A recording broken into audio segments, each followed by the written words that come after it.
자, 조금 보셨나요? 그 체크포인트 요거 구성 비율, 그러니까 총계 100분율이라고 했는데 이건 그냥 %거든요. 그래서 그냥 여러분들 보시면 될 것 같고 어려운 건 아닙니다. 그리고 그 밑에 체크포인트의 구성 비율, 률, 비 이것도 그냥 한 번은 보셔야 되는데 구성 비율은 100%잖아요. 그래서 거기 체크포인트 보시면 주로 100분율의 형태로 표현된다. 그럼 결국 단위는 없고 0에서 1 사이의 가격을 갖겠죠. 그러니까 1이라는 건 100%를 얘기하는 거고. 그리고 유병률이 여기에 속한 경우도 많아요. 그러니까 유병률은 아까 우리가 비율에 속한다 그랬잖아요. 근데 어떤 학자들은 유병률은 이건 100%에 속해 구성 비율이라고 주장하는 학자들도 있습니다. 그러니까 여러분들은 만약에 비율이냐 비냐라고 할 때 유병률은 당연히 비율에 속해요. 근데 만약 세 개로 나눠 구성 비율, 율, 비로 나눈다면 당연히 유병률은 구성 비율에 속하는 100%에 속한다. 이렇게 해서 외워두시면 되고요. 자, 그런데 비해서 율입니다. 그러니까 율은 분모의 시간이라는 단위를 가지고 같은 0에서 무한대의 값은 0에서 무한대의 값을 지녀요. 무한대입니다. 근데 율이, 비율이 마이너스 몇 퍼센트 이렇게 나오진 않아요. 그렇죠? 이렇게 해서 아시면 되고, 발생률, 발병률, 2차 발병률이 여기에 속하는 거고요.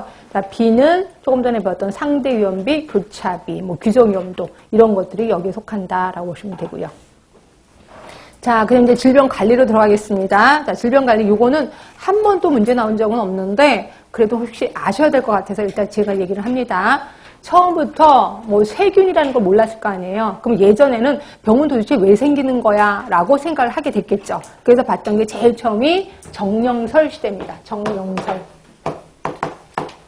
자, 정령설 그 다음이 뭐예요? 정령설 다음이? 네? 점성설이에요. 점성설. 그 다음 장기설 나오고 그 다음에 접촉감염설 시대. 접촉감염설 시대. 그 다음이 세균학설 시대. 미생물학 시대. 그 다음에 탈미생물학 시대. 이렇게 흘러가게 돼요. 자, 정령설은 정령, 귀신이죠, 귀신. 그래서 내가 나쁜 짓을 많이 하면 나쁜 귀신이 내 몸에 들어와. 그래서 내가 아픈 거는 내가 지금 벌 받는 중이다라고 보는 겁니다. 이게 정령설. 그럼 내가 병 생긴 거를 남한테 자랑했을까요? 안 했을까요? 안 했죠. 숨겼겠죠. 그래서 대부분 병원에 가는 것보다 집안에서 대부분 관리를 했겠구나라고 보시면 되고요. 그리고 점성설 하면은 하늘의 별자리야. 하늘의 별자리하고 내 병과 관련이 있대요. 그래서 우리 집에 굉장히 많이 오랫동안 아픈 분이 계시는데 점성술사한테 가는 거죠. 우리 할머니가 돌아가실까요? 근데 그때 별똥별이 뚝 떨어져. 돌아가실 것 같습니다. 그럼 또 희한하게 돌아가십니다. 이거를 우리는 점성설 시대라고 하는 거고요. 이건 지금도 쓰고 있습니다. 여러분들 저는 처녀자리예요. 천징자리예요. 이렇게 얘기를 하잖아요. 그게 일종의 점성설에서 나왔다라고 보시면 돼요. 그래서 이제 장기설, 우리 장기설 배웠는데 누구죠? 히포크라테스. 그래서 더러운 공기가 내 몸에 들어오면 병에 걸리더라. 그래서 만든 병이 뭐라 그랬죠? 말라리아라는 병도 있다라고 얘기했었습니다. 그리고 접촉 감염설 시대 하면은 환자와 접촉한 사람이 병에 걸리는 거죠. 환자 접촉을 하면 병에 걸려. 그래서 그때 당시에 메독이 그랬습니다. 혹시 옛날 그 서양 영화를 보시면 마녀라고 들어보셨을 거예요. 그 마녀들이 메독을 갖고 있던 사람이라며. 그래서 그 마녀랑 성관계를 하면 다 메독이 걸리는 거야. 그래서 이제 마녀가 되는 거죠. 그래서 그때 당시에는 마녀를 잡아서 막 족치는 거죠. 말 그대로 너 누구랑 성관계 있어. 그래서 다 불잖아요. 그럼 그 사람을 다 잡아다가 화형에 처했다라고 보시면 됩니다. 하여튼 이게 접촉 감염설 시대고 드디어 균이 발견됐어요. 그래서 세균학설 시대고 지금은 균이 없어도 병이 생기더라. 그래서 탈미생물학 시대라고 보시면 돼. 그래서 이제 단계를 거치는구나. 그래서 넘어가실 거고요. 자, 그 다음에 감염성 질환. 그래서 이거는 그냥 낱말 뜻풀인데요. 거기 218쪽 밑으로 내려가시면 돼. 현성 감염이 있고 또 하나가 불연성 감염이 있습니다. 그러니까 현성 감염 하면은 증상이 있는 거. 근데 불연성이면 증상이 없는 것이라고 보시면 될 것 같고요.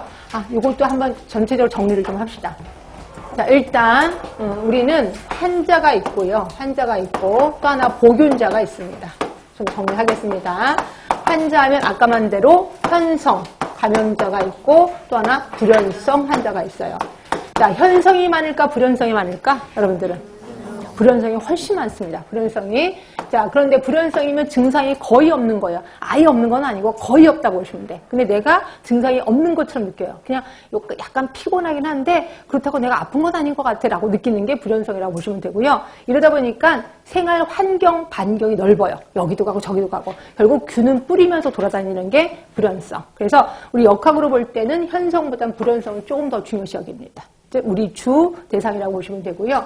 자, 그런데 비해서 보균자는 균을 갖고 있는 사람이야. 그럼 여러분들은 환자하고 보균자의 차이점을 모르겠어요 라고 하는데 환자는 그 균이 들어와서 내 몸에 어떤 영향을 미쳐. 그래서 내 몸의 검사 결과 보면 그 검사 수치가 다